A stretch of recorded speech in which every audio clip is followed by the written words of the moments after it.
Des génériques de Noël enregistrés par les petits chanteurs à la Croix de Bois, si vous ne les avez pas reconnus.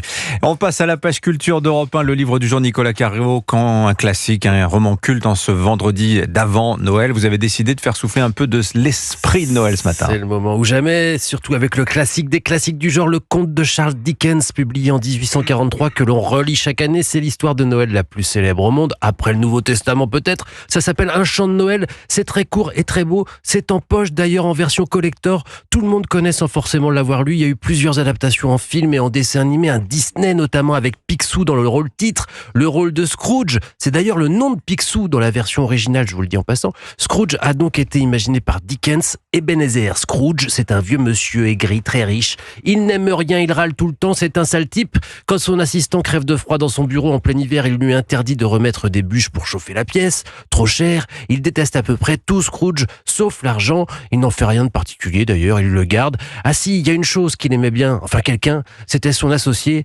Jacob Marley, son seul ami, mais il est mort il y a 7 ans. Nous sommes le soir de Noël, Scrooge est donc seul comme toujours et il s'en félicite. Il rentre chez lui, il se complaît dans sa détestation de Noël, il peste contre les chants qu'il entend dans la rue, etc.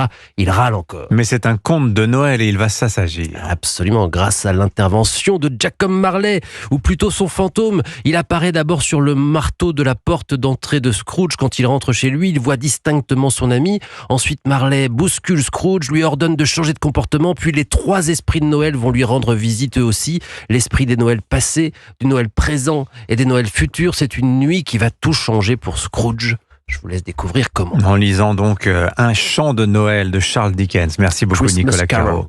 La musique, Joe Hume, dernier week-end avant Noël et quelques idées de cadeaux musicaux de dernière minute. Voilà, qu'il se rassure, nos auditeurs et auditrices, j'ai gardé le meilleur pour la fin. On commence par un livre, Paroles et souvenirs, dans lequel Paul McCartney raconte sa vie en musique à travers 161 chansons.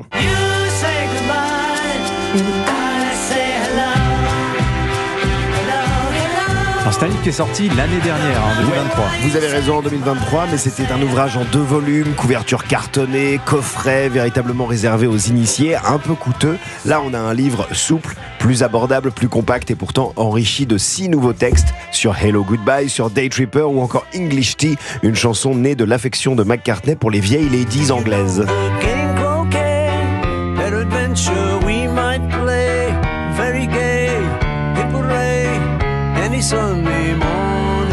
Voilà, donc Paroles et souvenirs de Paul McCartney. De 1956 à aujourd'hui, s'il vous plaît, c'est une mine d'or intime et authentique éditée chez Buchet et Chastel. Si vous voulez vraiment faire plaisir à un ou une proche qui apprécie le jazz cette fois-ci, alors je vous conseille l'un des plus beaux coffrets de cette année 2024, Miles in Friends 1963-1964.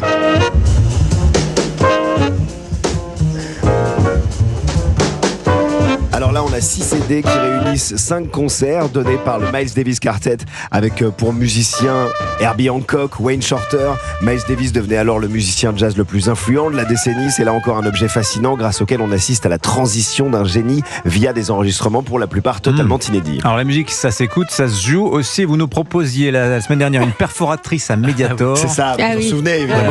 Qu'est-ce que vous allez nous dénicher maintenant? Eh bien, je vous propose pour une trentaine d'euros de vous procurer l'un des instruments avec lequel David Bowie a composé certaines de ses plus belles chansons, dont celle-ci.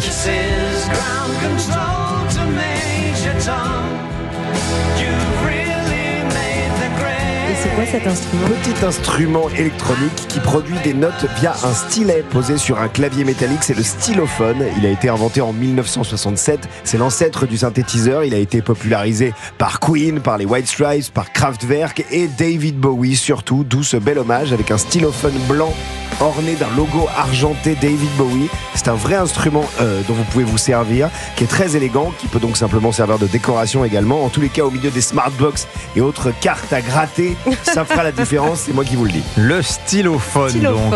Merci beaucoup Joe Hume. Avec plaisir. Merci Nicolas, merci Cyril.